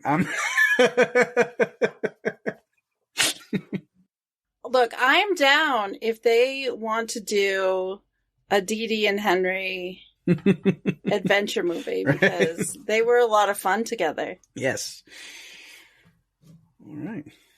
Well, if you'd like to submit feedback like Mark, Jerry, Steve, and Tony, you can do so in a couple of ways. You can find us on Facebook and Instagram at Run for Your Lives Podcast. Find us on Twitter at RFYL Podcast. Email us at runforyourlivespodcast@gmail.com. If you are enjoying the show, please tell your friends. We're available on Spotify, Apple Podcasts, Stitcher, pretty much all other podcast players, including YouTube. Go to runforyourlivespodcast.com for all the links you'll ever need, and give us a review on Apple Podcasts, as that's the best way to share the love and get us out there even more. We really appreciate it. We do indeed. And of course, talking about sharing the love, got to give some shout outs to things going on in the podcast universe around us. My other podcast, Strange Indeed, we are still working through Netflix's You, Season 4. It's been a wild ride. This back half, since it has come back out in the second half of the season, is just absolutely bonkers in every way, and I'm loving it. It's been so crazy. So if you're watching You, enjoying You, then you should come check out me and Rima over on Strange Indeed. So, yeah. You definitely should. I am not watching You, and right now I have a lack of Strange Indeed in my life because I'm not watching it, so I'm not listening every week. Right. But yeah, and I think I stated this earlier in the episode, because of the movie we're covering here and Christian Convery, that we'll be back with Sweet Tooth soon, and I know you'll be listening to that. So. Yes, I will. I'm excited to get back to the adventures of Gus. Mm-hmm. There's so much that we have to look forward to with that series. I'm excited. I need to finish reading the comics before I get, but also I'm like, do I want to read ahead and spoil things? I don't know, but I read a lot of them because I bought them in Atlanta last year. I remember. Do you know that was a year ago? It was a year ago. And things are popping up on my Facebook, reminding me of the world of Coke and going to the convention, my first Coke convention. Than what we've been talking about for the past. Yes. Yeah. It was the world of Coca-Cola in Atlanta. We had so much fun there. Well, of course, in Atlanta, I wouldn't be surprised if there's also the other kind of world of Coke somewhere. Probably. That might be underground. Yes. But yeah, other great stuff going on to get away from there. Of course, Yellow Jackets, WTF, because Yellow Jackets is coming back real soon. There was a season 1 wrap-up crossover with another podcast that was just released recently. And then, I mean, it releases... Actually, by the time you're hearing this, the first episode is out. So you should be dropping the episode like pretty much as soon as the episode's up. So so you should have episode 1 of Yellow Jackets WTF to cover that season 2 premiere episode to listen to like soon. Right now. Yeah. Finish listening to this episode and then go straight there because it's going to be great. Yeah. We had so much fun. It was all 4 of us because we kind of rotate. Like there's always 3, but there are 4 of us that cover the show. And so this year we decided, hey, we need to start the season with the 4 of us on the podcast. I like it. I can't wait to listen. I know I'm going to be listening at work tomorrow, which is right now. As people are listening to this, I'm at work today. If they're listening as it comes out, and I'm probably listening to your Yellow Jackets episode right now. So Yay. I'm excited. So I would plug all of Alex's great stuff from, but he did that for us earlier. And so just another little reminder, check that out because so excited. In his episode that he teased with the interview with Smiley there, Jamie McGuire, it is out now. So you can go check that out. Other great stuff going on. The Extraordinary Cast with Greg and Penny still going with episode 7 for the Hulu series. The Star Wars podcast going strong with The Mandalorian. For episode 3, they had Jonathan and James from the Andor podcast come in and cover that episode, which was that was such a surprise. Really interesting. I didn't see that coming. Like I had to go like, wait, is this the right podcast? I was like, oh yeah, no, we're good. Thank you. So it was fun to hear them back and talking about that. And then we should have our usual cast and crew here for episode 4, which, oh my God, episode 4 was just, the thoughts, the feels. But I'm not going to say anything because I'm not going to spoil anything on here. No. And I haven't seen it yet. Yes, got to get to that. So, I know. I got to finish Ted Lasso first. Another great show. So good. And then, of course, the Revisited podcast where Ben and Kristen going back and rewatching all of Lost. So this week they're on season 5, episode 12. So you want a great Lost rewatch and recap, spoiler full, knowing what's going on with the whole series. Definitely go check that out. Those guys, well, Ben and Kristen, those two, awesome. And then, of course, got to give some love to TV Podcast Industries. They're still going through The Bad Batch and Picard. Again, just covering Star Wars and Star Trek at the same time. It almost feels wrong, but they can get away with it. I know, right? And then lastly, of course, as you heard in his voicemail recently, just a minute ago, Mark has his Adrenaline Cinema podcast. And the most recent episode there is him also doing, as he talked about, going to the theater and watching kind of like a premiere of a movie. There's a new movie here for 2023 called The Forest Hills. And he went and saw that on a premiere and kind of gave his full thoughts and review about that. And that is up on Adrenaline Cinema right now. It is. And then, of course, that brings us to where I've got to ask you what's going on next week right here on Run for Your Lives.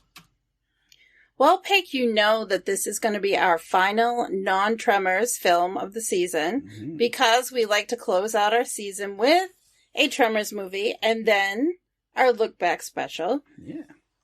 But before we do that, we need to visit New York City, where a group of people discover that an underground population of humanoid creatures is preying on the city's homeless population and others. As they try to uncover the truth, they find themselves in a desperate fight for survival against the creatures and those trying to cover up their existence. We are covering the 1984 film Chud. And I'm so excited because this is one that I've held on to for a while. A little nervous about what Pake would say about it. I mean, I do remember. And it's not the comedy written by Chud Apatow, is it?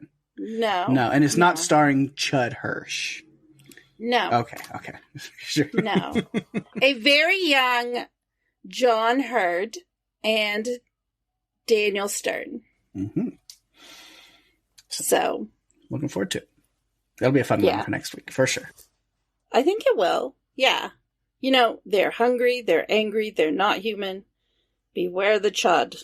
And you'll learn more about it next week. And with that, we've reached the end of another fun episode. Thanks everyone for listening. I'm Daphne. And I'm Pake. And if you have to run, you better run for your lives. Bye.